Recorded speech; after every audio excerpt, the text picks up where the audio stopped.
Hello everyone, I am back with another video. The video is focusing on the algebra, and I have divided the algebra section into two videos because it's a very lengthy topic.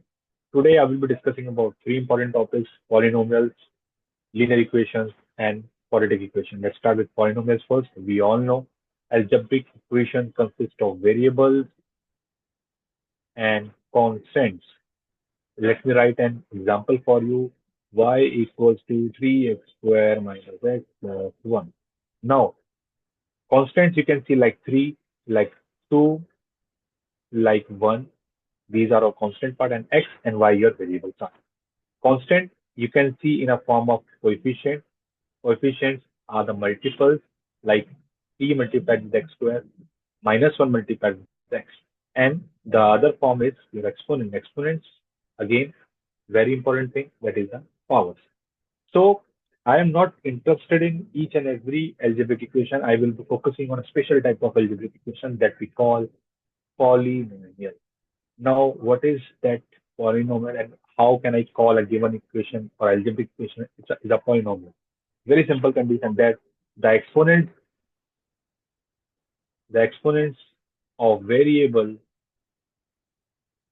must be a non-negative integer.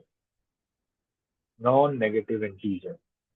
Okay, it means the exponent of the variables, whatever variable that you will be using, it must be a non-negative integer. It means like it can be 0, it can be 1, it can be 2, it can be 3, it can be 4, 5, whatever integer. It cannot be 1 by 2, cannot be minus 1. Okay, so the first thing about polynomials. Now, next thing, how can I categorize a polynomial? I can categorize a polynomial on the basis of the degree. Now, what is the degree of the polynomial? The degree of the polynomial is the exponent maximum exponent of a given polynomial. For example, y equals to 3x square minus x. The maximum power or exponent I can see is 2. So my degree is 2 here. Y equals to 4x cubed minus 1. The maximum degree I can see is 3, or the maximum power I can see. So degree is the maximum power of given polynomial. Now, there is one more important topic here that I will not be covering here because it's a very lengthy topic or a theoretical topic. Factor theorem and the remainder theorem. Factor and the remainder theorem. For this, you can refer to your notes. Now I will move it to the next part. Linear equations. Linear equations, what do you mean by linear equation? Just few seconds back, I discussed about the degree of the polynomial.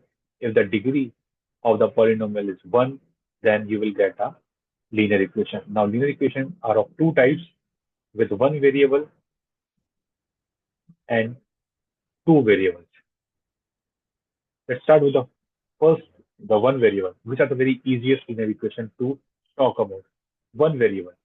One variable means you will having either x or y as a variable. First of all, how to write a equation? Very simple. It can be like y equals to 4, or it can be like 3 equals to 1. Some random example of a linear equation with one variable. Second thing, graph. So either you will have a x as a variable or y as a variable. If x is used or y is used, so it means if your x is used, you will get a line. Whenever you are drawing a graph or linear equation, you will get a line as a graph. So x is used. When x is used, you will get a line parallel to y-axis. So line parallel to y-axis. And if you are drawing or if you are solving a linear equation with one variable as a y as a variable, you will get a line parallel to x-axis. Okay, like this. This is a Cartesian plane. This is your line. This is, it can be this, it can be this, anything. Okay, but it will be parallel to x-axis.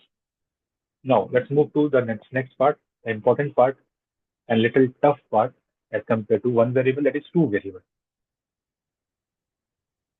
Two variable. First of all, equation. How does it look like? The two variable equation looks like ax plus b y plus c equals to 0. A is a coefficient of x, b is a coefficient of y, c is the constant part, and all the variables exponent is 1. Now, second thing, graph. Graph, you will get a line, obviously, line that intersects x and y axis at once, only at once. You will get a line that will be intersecting x and y axis both at single time. So this is your Cartesian plane. So you will get a line like this, which will be intersecting x axis or y axis only at once. The point where it is intersecting x axis is your x-intercept, and where it is intersecting y-axis, it is your y-intercept. Okay, and now that can line be of any way, like this, any way it can be. Next part. Now we will be talking about the relationship between two lines. Relationship between two lines. Okay. Now let's talk about relationship between two lines. There can be three different type of relationship between two lines. That is, first of all, the lines can be parallel, lines can be intersecting, and lines can be coincident. Parallel, intersecting, and coincident. Let's take two lines as an example. First of all, line 1, which is L1, A1x plus B1y plus C. L2, A2x plus B2y plus C2. These are two lines. Okay, equals to 0. Now, if the two lines are parallel, then the ratio of A1 upon A2 is equals to B1 upon B2, but not equal to C1 upon B2. It means the lines are like this. They will never intersect. They will be always parallel. Intersecting lines means the ratio of A1 upon A2 is not equal to B1 upon B2. Okay. So it means lines are like this. Coincident lines means lines are overlapping like this. One line over other. So the condition will be A1 upon A2, B1 upon B2, C1 upon C2. Next part is about solution of the linear equations. And I will not discuss that part here because it's again a very descriptive part. You can refer to your notes. Now I will jump into the quadratic equation. Quadratic equations. Let's talk about quadratic equations. First of all, how a equation looks like. Now, there are three different styles of writing a quadratic equations. I will be discussing about only two. Okay, let's start with the first one. That is your standard format, which is y equals to ax squared plus bx plus c. That is the first one. Graph. How does a graph looks like? If you will draw a graph for a quadratic equation, you will get a parabola. And we will be talking about two types of parabolas here. That is upward facing and downward facing.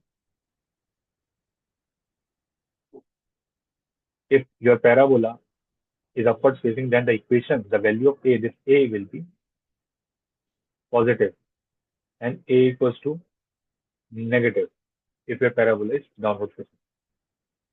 Let's draw a parabola. This is how our parabola looks like. Now, there are some very important points here in this parabola only. So, first of all, there is a line which is called axis of symmetry. Let's say this is that line, axis of symmetry. Now, along this line, you will see the line or the given along this line, the given parabola will be a symmetrical plane. The left part and the right part will be exactly same. So this axis of symmetry, equation of this axis of symmetry is x equals to h. The point where this axisymmetry and parabola intersect, that is vertex, and the coordinate for vertex is h comma k. Now this h and this h is same.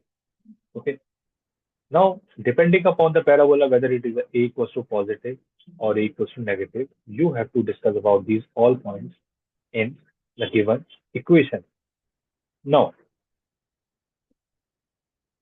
the next part is your y-intercept. So, to find out the y-intercept for a given parabola, you have to put x equal to 0 in the equation. Now, let's talk about the formulas for all of these. How to find out the vertex if a standard equation is given. I'm talking about standard equation currently. So, the standard equation is, let's say, for the given parabola is y equals to a x square plus b x plus c. So to find out the vertex, the h coordinate, you have to use the formula minus b equal to a. And for finding out the value of k, whatever value of h you will get here, put it in the place of x, and you will get a k. By finding out the value of h and k, you will be able to get the value of vertex. After that, you will be able to find out the axis of symmetry. Then you will be able to find out the y-intercept also. Okay. Next topic. If an equation is given in the second format, the second format is vertex form. Why I am calling it vertex form? Because in this format, the vertex is written in front of you. This is how our vertex form looks like. A y equals to a x minus h whole square plus k, where h and k are your vertex, clearly visible in the equation. Now, after graph, let's talk about the solution of quadratic equation. Before jumping to the solution of a quadratic equation, you need to understand about the three cases or three cases of quadratic equation. The first case is of distinct and real roots. Second case is the real, or you can say equal and real roots. Equal and real roots. The last case is you are getting your imaginary roots here. So automatically, I will be discussing about the first two cases. Let's talk about graph. If your roots are distinct and real, then you will get a graph like this. And if your roots are equal, then you will get a graph of parabola just touching this axis, not intersecting. Here, the parabola is intersected by the x-axis, while here it is just touching it. Now the question arises, how will you be able to get that whether the given equation is a case of first one, second one? Very simple. Here, the concept of discriminant comes. Now, what is discriminant? Discriminant is equals to b square minus 2a. You know b, you know a, you know c. If the value of d is equals to 0, then this is a case of equal and real roots. Equal and real roots. And if your d is greater than 0, then you will get equal, sorry, my bad, distinct and real roots. So that is a usage, or that is the importance of discriminant, which can help you without even drawing the graph. You'll be able to find out the value of d, and with the help of the d's value, you'll be able to find out what kind of parabola you are having and what kind of roots you are having. Now, to find out the roots of the given quadratic equation, you have various methods, like your discriminant method is there, factorization method is here, and complete square method is also there. So my advice is to always use the discrete method because it will save you time. At the same time, it is usable for each and every kind of given quadratic equation. I'm not going into that solution part because again it's a lengthy part. You can refer to the notes for that part. I will be talking about the last part or the last topic or the last concept of quadratic equation, that is about sum of roots and product of roots. So let's say there is an equation written in front of y equals to ax square plus bx plus c. So is it possible for you to find out the sum of the roots directly? Yes, the sum of the roots is equals to minus by, and the product of roots is equals to c by a. So that was all about the important formulas and concepts that will help you to do a quick revision before your exam. Thank you.